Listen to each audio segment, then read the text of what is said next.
Hey guys, what's up? Alright, hopefully this video doesn't turn into too much of a rant, but I just kind of wanted to talk about ham radio and how things have changed and how no matter what your opinion is, this is my channel and I'm telling you how I see it. If you don't agree, you can put your own video out on your own channel. But I always get this person that will come in here and try and correct me and tell me that I'm wrong and that ham radio is bigger than it's ever been. Well, I got news for you. It ain't very big on single sideband. Maybe everybody's on FT8.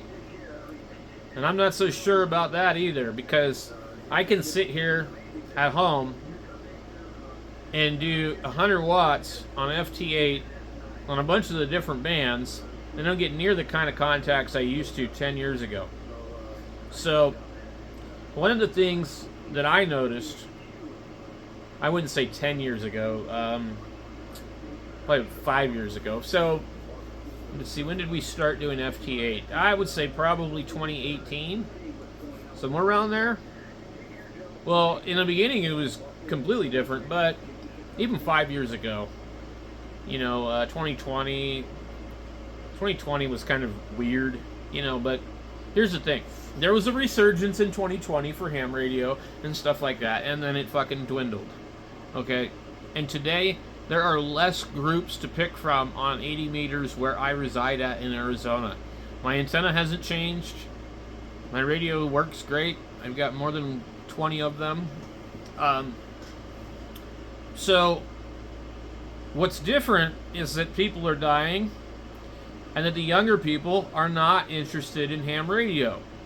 And my friend, he passed away recently, and my other friend wanted to get his radios that didn't sell to new hams. And I told him, I said, dude, there's no new hams. There's new scams, but there's no new hams. The people that have gotten interested in ham radio are not looking for a free radio. Okay? They have already figured it out and decided, I'm going to pursue this hobby. I'm going to buy a 7300. I'm going to buy a dipole, an end-fed, a half-wave, or whatever, a G5RV. And they're okay with that. You're not going to give a free radio to a new ham. They're just not there. This isn't the 80s or 90s anymore. This isn't the 2000s. Here we are, almost 30 years into the new century. And ham radio is like this. I turn on my radio, there's not anybody for me to talk to that I want to talk to anymore. The groups that I used to talk to aren't there anymore. I don't want to check into a net. I don't want to contact a contester. I don't want to talk to people that are rude to other people. I don't want to talk to people that want to talk about doctor's appointments. I don't want to talk to people that are a bunch of fucking fakes and liars. And there's plenty of these people on there. I don't want to talk to a bunch of jammers or people arguing about politics. There's no technical, engaging conversation on the ham radio. Not in the evening here where I live. Okay? I don't hear too much during the day. If I get on the radio during the day, like right now, the kids are out from school, so I'm home with them during the day. She works during the day. So I'm, at home babysitting them.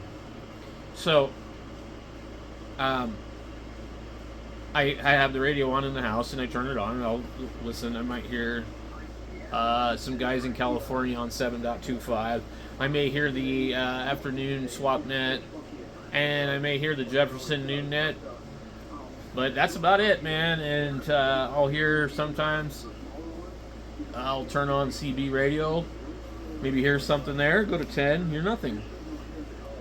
Try and do some FT8, not really anything there.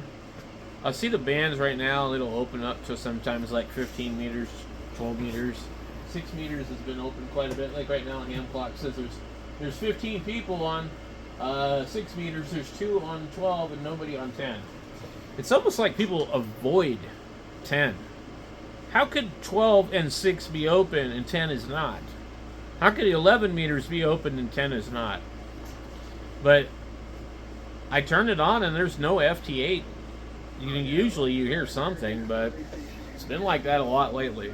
So, unless you really want to just sit and do FT8, I mean, the people that are on the radio that are already established, I got into this in 2014 in January. I actually got, I've had a background in radio, but I didn't get my license until then. I didn't play on the CB radio or any of that shit. I had a CB radio when I was a kid for like 2 years and then lost interest. I wanted to get a ham radio, and my parents were like, nope, here's the CB radio. And I'm like, cool, this is fun, I think. No. Oh, these guys just showed up at my house and they're mad at me. All right, well, this ain't fun no more. And so my dad got pissed off because I don't know what I said, but these teenagers, I was like 11 or 12, and these like teenagers showed up in their mom's car, 2 or 3 of them, to my house, and they weren't like threatening to kick my ass. I don't know. I think my dad interpreted it wrong. I think they just like wanted to show me that they could find where I'm living, and they wanted to meet me. And my dad told them to get the fuck off the property. And he told me to give him the radio. So we were pretty much done at that point. So there was one kid that lived down the end of the road that I met on the CB radio. And this is like, I don't know, 1986 or 87, somewhere around there. So it wasn't even in the peak of the, the deal, but there was still a lot of activity because cell phones were like, they weren't really a thing at all. I mean, even pagers. But I wanted ham radio because I had a friend I went to school with. He had his license, and he would bring stuff to school. He'd bring like radios that would look like this. ICOMs. Look at this. This is a late 90s Yaesu. And believe it or not, it actually freaking works. Let's see if I can.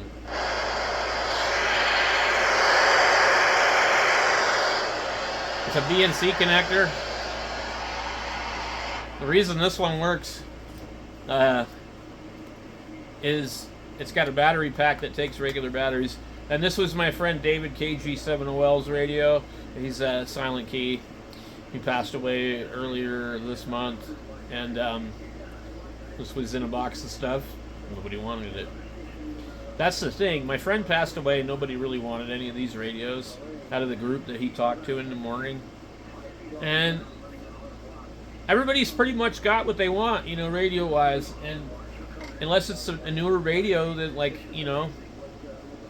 David had a lot of radios. I got his, I showed up late, and I don't think they were holding any of these radios for me, but I bought his 756 Pro 2 for just dirt cheap.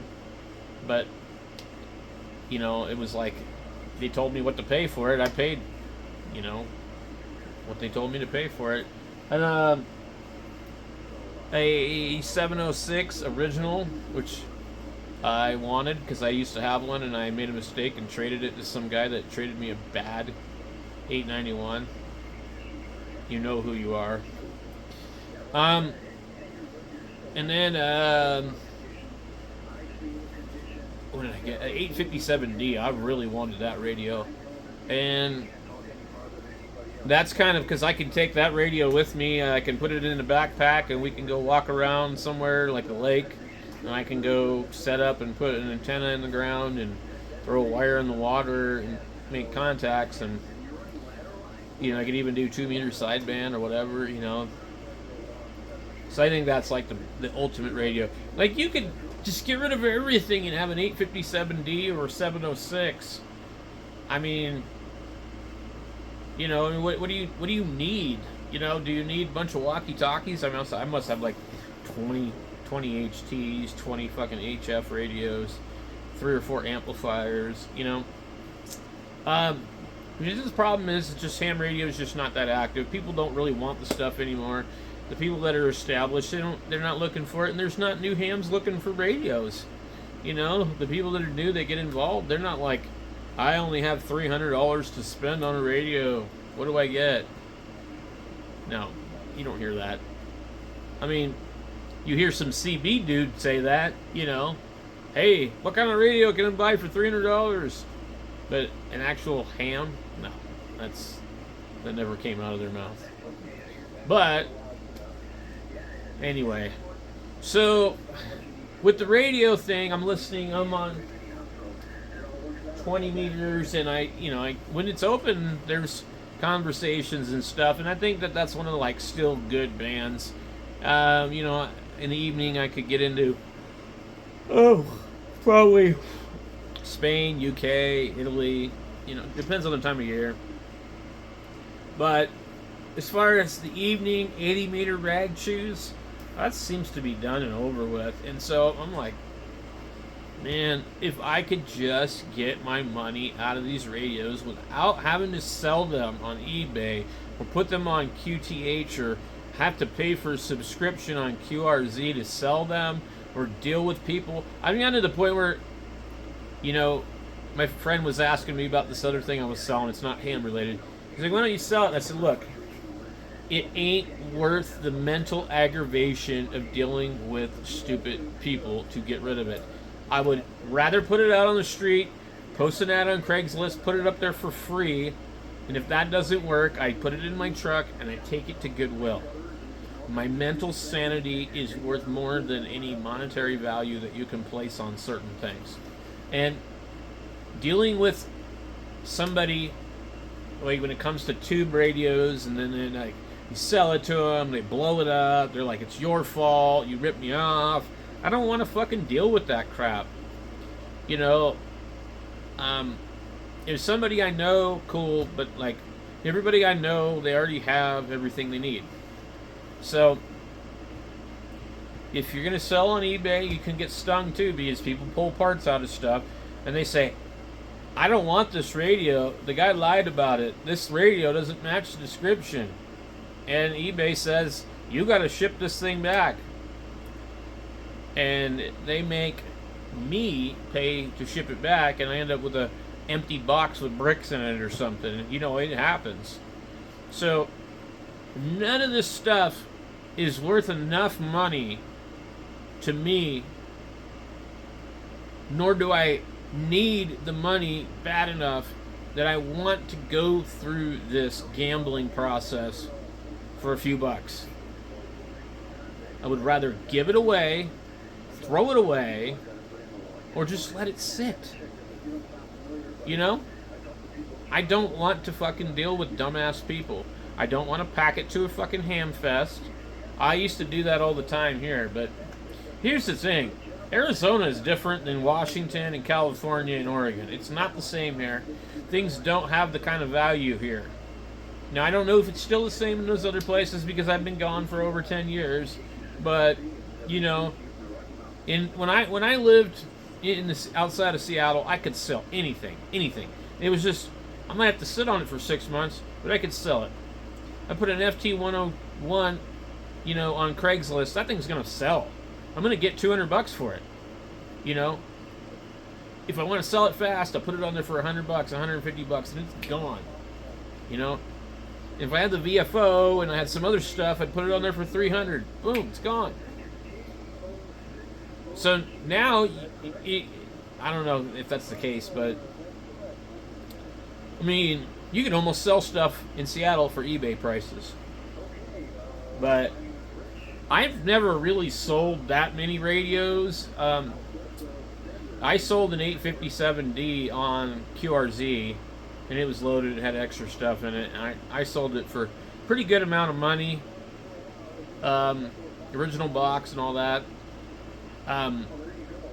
They had a CW Collins filter in it, and it had the high stability unit, which was actually a cheap knockoff one, but the guy wanted it because it had all these filters in it. So he was willing to pay the extra, and I think that the two filters in there probably were worth around $200 to $300. The high stability unit was worth about $20. But I must have sold that radio for like $800, in 2017, but I miscalculated the shipping. I ended up paying like $90 to FedEx because I didn't like my homemade box. It wasn't really homemade, I just made it fit around the factory box. So they put this thing in the gigantic box with all the peanut packing and all this shit, and, you know, I actually broke even on that radio. And if I'd known that that was how it was going to go down, I would have just fucking kept that thing and put it in the closet. You know, but I had this mentality that was different back then. You can only have 2 or 3 radios. You got to get rid of that one before you get rid of another one. And that's what I used to always do. I'd only keep 3 radios. I would get rid of a radio before I bought another one. Take that money to buy another one. But after that, I realized it was really hard to sell these things on Craigslist. And then QRZ started to charge. And plus, I didn't want to ship anything after that fiasco. It was like $90 to mail one of the smallest radios made. Like, the only thing smaller than that would have been the 817, 818. So I was like, damn, I'm not doing this. So I gave up on all that, and now I've got a shitload of radios. I've traded a few here and there. I did sell a 991A, local guy. I did sell a 7300, local guy. I traded a 7300 to a local guy. I traded a shitload of 2-meter equipment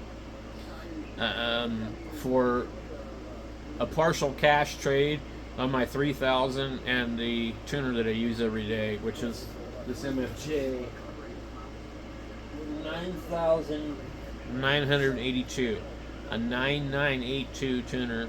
It's not a 989, it's a 9982. 9,982. And it's like a 3 kilowatt tuner. It's got edge wound inductor. It's seriously much better than the 989. I have a 989 though, and I have an older one that maybe somebody swapped the roller inductor because it looked like it should have had the ceramic one. Which, by the way, if you can get your hands on an old school 989 MFJ antenna tuner and you open it up and it's got that ceramic tube, you have a good tuner. You shouldn't have any problems. Problem is, the newer ones after that, the inductors have lots of issues. So, yeah. Oh, yeah, I had another 989 when the meter got all whacked out. The guy I got it from burned it up, caught it on fire. Now, that one, I fixed the problem, but the meter circuit was all... I put new diodes in it and they didn't read right, so I think something else was wrong. I gave that to Brian. And I actually sold Brian a 101, so he's one of the other people I've actually sold the radio to. But that's about it, you know. I'd rather buy than sell. Selling is a pain in the ass. You know, I don't like dealing with people. But I'm at the point where I'm like, I don't really need all these radios because the hobby is kind of like, it's like listening to shortwave radio at this point, you know. Next thing you know, there'll be like, you know, analog TV. And the last station went off the air. So anyway, guys, that's my rant for today. You should have seen the first video I made. It was pretty nasty. I had to delete it and redo it. So if you think this one's bad, you should have seen the first one.